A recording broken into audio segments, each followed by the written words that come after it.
إلى السلام دعوة dadka badan ee ku dhintay Hargeysa gudaheeda gobolada ayay u qoreen inay sababtaana ku dhintaan saacadaana ku dhintaan sidaana u dhintaan wixii oo orod ahaa iyo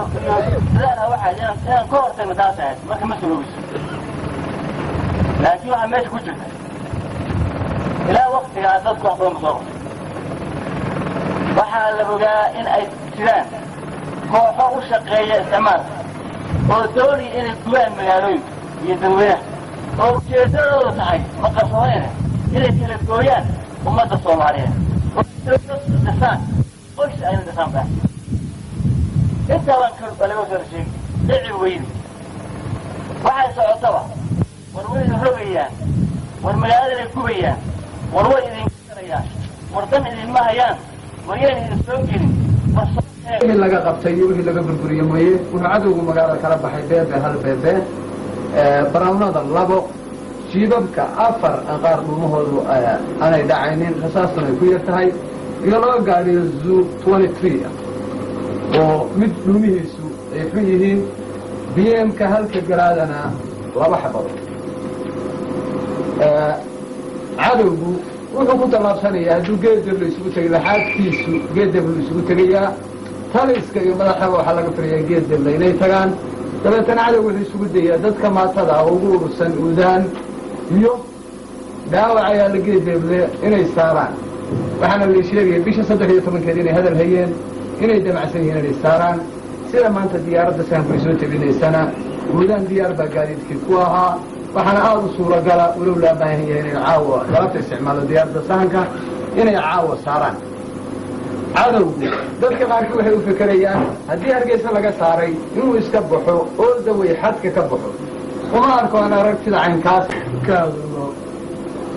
xaaladda ciidanku maanta ku sugan yahay oo faraan difaaca ama jidaad difaaca hadda uu ku sugan yahay iyadoo dowladdiina inuu ku soo jiray dagaal 2 bilood iyo bad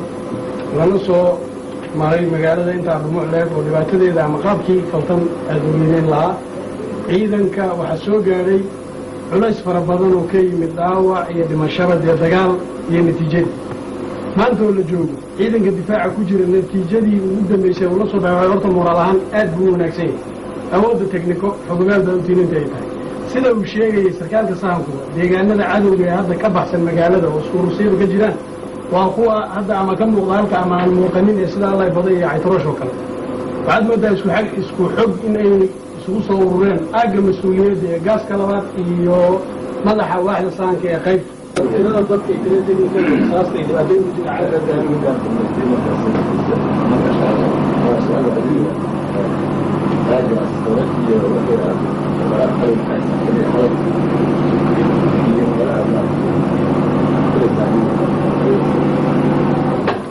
waxay guutada 37 guutada 22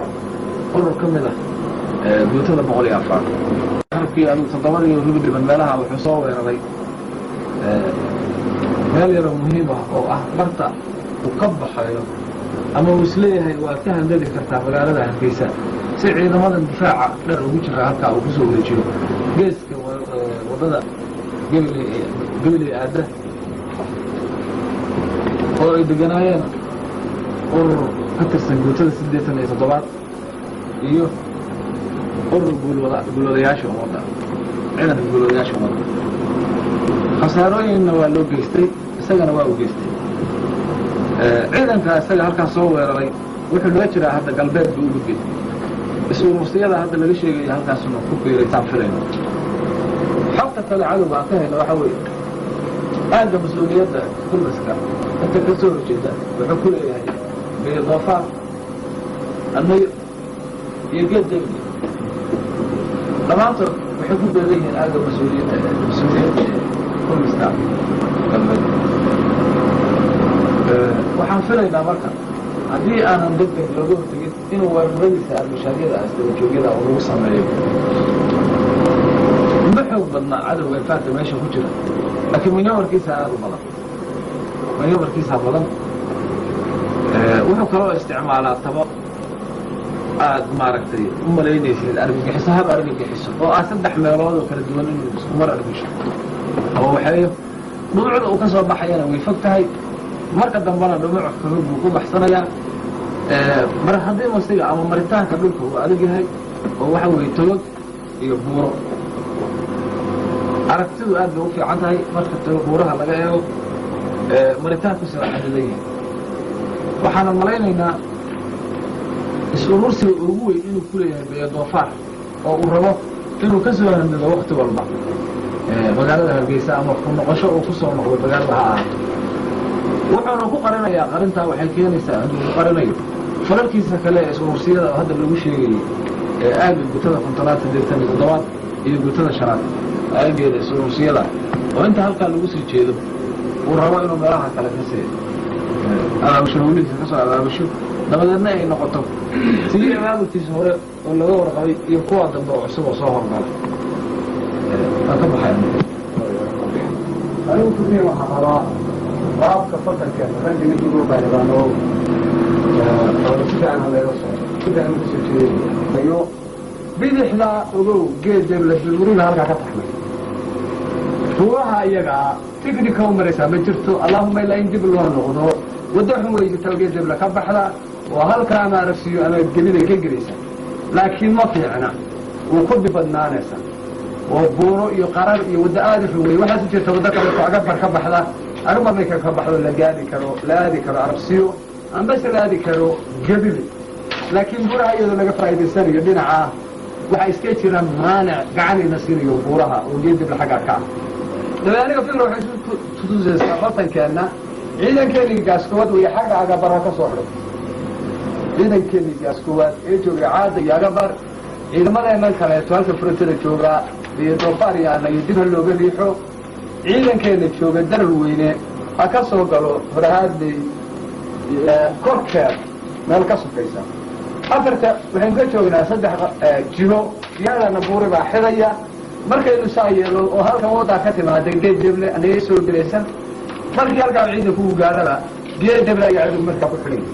ciidankeenu xagga ka soo gaadho waqooyiga agabar ciidamadeenana xagga kan ay ka riixaan xagga kan barigaana ay ka yimaadaan ciidankeena darar weyne dabeetana cadowgu inuu gooroomo ama maxaasiro galo ayadana ku kamilaysaa waana xaaraantimowdi ee teknika u baxa oo maca teknikada in halkaa loogu riixo teknikadaasi markaa waxay laayaqul u tahay in ama laga qabsado ama insulation lagu gudbiyo go-aankood wuxuu ahaan karaa inay rumeysha kaga baxaan ciidamada 3 ciidan oo aan sheegay kaaga bar jira kuwan xaggay ka sii riixay iyo doofaar iyo gaari xeero iyo ciidankeena darar weyne oo raadlay dusheeda gaari 3 ciidan oo midkooda isku qaadanayay ahaanaysa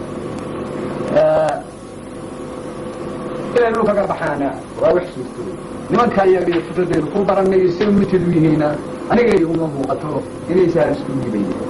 ma nimankaynu ogeyn magaalada seeyariya balse laga fariido oo cadowga sidiisa maaragtay halkaas ay isdooyo fiican iyo xilwaasrayin halkan kalena maaragtay dhinacaas dalowgana ayaga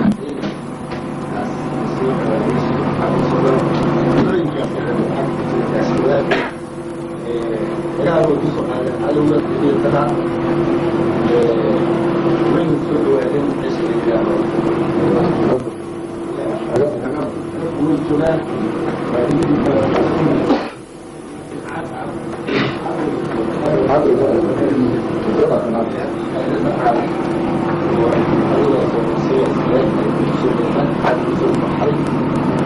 ذكر الجد ويكون كما حملين ينسي على شيء يقاس رجع رجع إنه هو يعني حكى سبب الصورات حكنا وقال عليه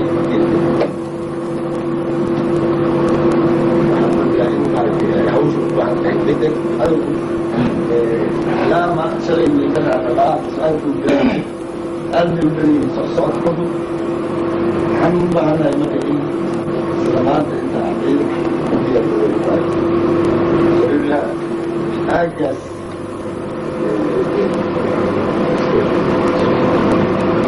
السير أنا أعلم عليه ما صعب حاول أستعيب واستشار على المدعي سوف يأكلون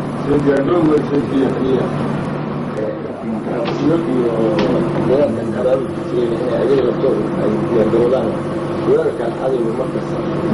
saacadaha weerarkooda koobka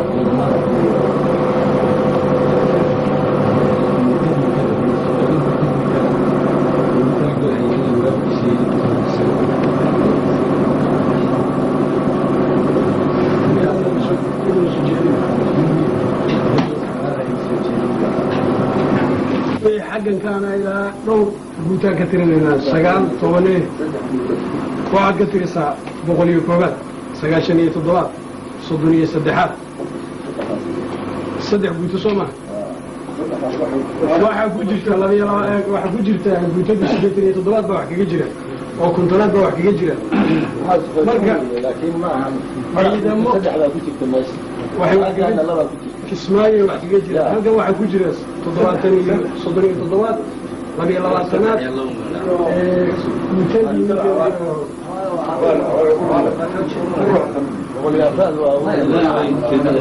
وجديد وعويتان طبعا الموت بآدم بمدى إنه وقت يرجو وعوي أمر لبحيو يفلنتي حدي وينه المرحلة دي ألكنا هيدو جيتا كادو وفر بضربة التي عقليني شيف ريمي على إلالين وحينو حكم جدا